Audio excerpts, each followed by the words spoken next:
Iconic images there. The world is watching Britain tonight.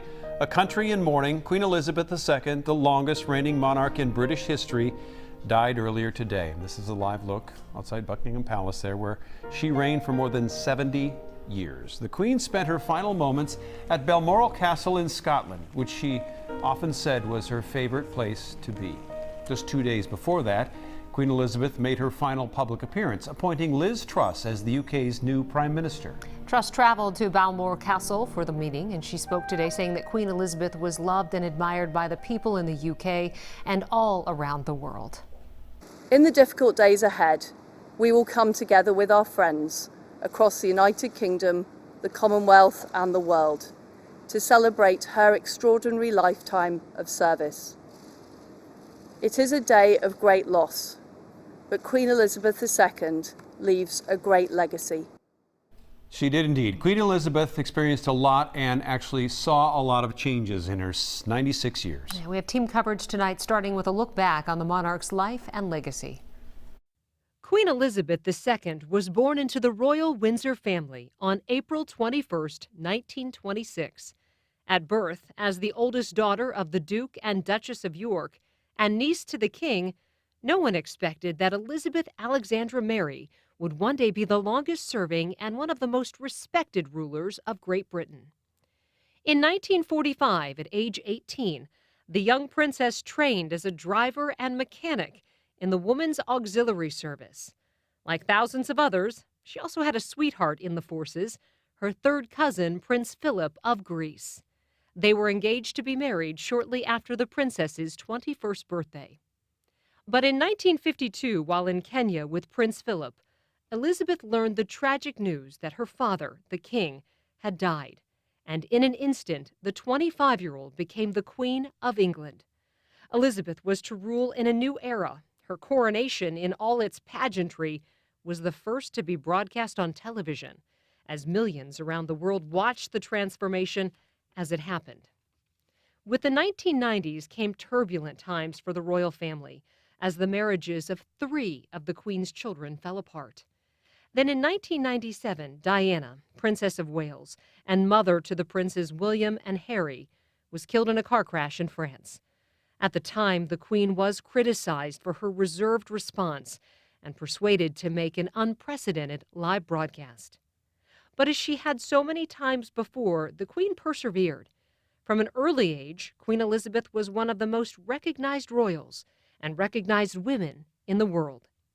She managed to combine the truly regal with the countrywoman's simple pleasures, and she embodied old-fashioned values of virtue, faith, and self-restraint, honoring to the very end the pledge that she made when she was just 21. I declare before you all that my whole life, whether it be long or short, shall be devoted to your service and to the service of our great imperial family to which we all belong. Queen Elizabeth may have been less visible over the years, but remained in control of the monarchy until the very end. Fox 9's Rose Schmidt joining us now from the newsroom after speaking with a local historian of women in Britain, including British queens. Rose? Well, the British monarchy values tradition very highly. So Professor Susie Steinbeck tells me over the coming days, we can expect a lot of rituals. That'll give people time to grieve the only monarch most of us have ever known. Steinbeck says Queen Elizabeth II was not a political ruler of Britain, but she absolutely symbolized the nation. She was a mom who believed very strongly in charity work. So most of us here in the U.S. and of course in Britain felt close to the Queen and the royal family as a whole. Overall, Steinbeck says she did an exceptional job at a very odd job. One of the things she is supposed to do is never make public an opinion about anything. Certainly not anything political. And she hasn't. That's not something everyone could do. I don't think I could do it. So what that means is that we all get to project onto Queen Elizabeth whatever we want. As for what comes next for the monarchy, King Charles III is taking over at the age of 73. Professor Steinbeck says he has every chance of being popular, but it's not a given. Back to you. All right, thanks, Rose. Queen Elizabeth's death sparking an outpouring of sympathy from around the world. Heads of state, royalty, and celebrities sending their condolences. Bisi Onilieri joining us now. And so, Bisi, how is the world reacting tonight to the Queen's death? Kelsey and Randy, Queen Elizabeth was Britain's longest reigning monarch. During her 70-year reign, she had the opportunity to meet many world leaders and dignitaries. So it comes as no surprise to see tributes coming in from around the globe. These are just some of the tweets from prime ministers and presidents to lawmakers and entertainers. The mayor of Paris even announcing that the Eiffel Tower will go dark tonight in the Queen's honor.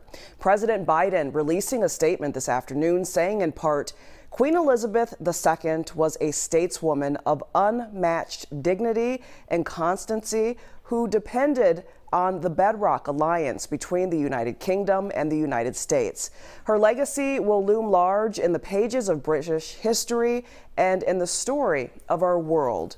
Former presidents also paying tribute. Donald Trump says, quote, her leadership and enduring diplomacy secured and advanced alliances with the U.S. and countries around the world. Barack Obama wrote, through periods of prosperity and stagnation, from the moon landing to the fall of the Berlin Wall to the dawn of the digital age, she served as a beacon of hope and stability for the people of the United Kingdom and the world. George W. Bush said Queen Elizabeth ably led England through dark moments with her confidence in her people and her vision for a brighter tomorrow. Our world benefited from her steady resolve. It's interesting to note 14 U.S. presidents served in office during her 70 years as monarch. The only one Queen Elizabeth did not get to meet with was President Lyndon B. Johnson. Kelsey? All right. Thank you, BC.